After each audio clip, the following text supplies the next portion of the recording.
की सनद रद्द करण्यात येते. बार काउन्सिलला तो अधिकार आहे.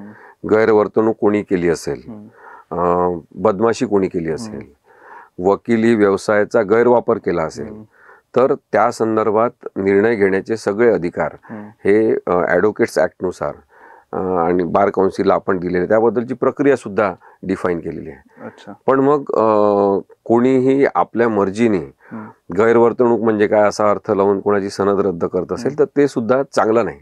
पण आता माझी सनद, इतके नामवंत ख्यातनाम वकील आहेत, यांनी कुठलं काय गैरवर्तन केले सनद रद्द करायची वेळ? आता कोणाच्या दृष्टीने आपण सत्य पाहतो तेव्हा आपल्या दृष्टीने मला ते वेगळं सत्य दिसते, दुसऱ्यांना ते दुसरं दिसलं असेल.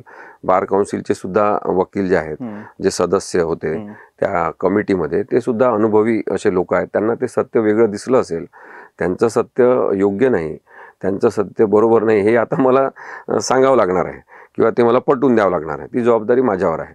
त्यांनी त्यांची जबाबदारी पार पाडलेली आहे. पण सनद नाही, आता सनद रद्द करणं जे आहे त्याचा अर्थ एवढाच आहे की मी न्यायालयामध्ये ती जी पांढरं बँड असते वकिलांचं, ते बांधून जाऊन तिथे युक्तिवाद करू शकत नाही, मी आर्ग्युमेंट करू शकत नाही. बाकी वकील म्हणून असलेल्या सगळ्या गोष्टी मी करू शकतो.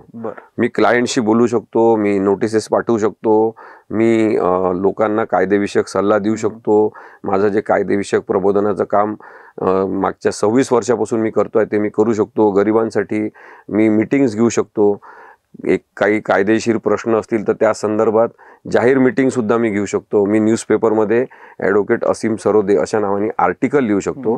कारण ॲडव्होकेट हे जे माझ्या नावाच्या मागे लागलेलं आहे ती मी कमावलेली पदवी आहे.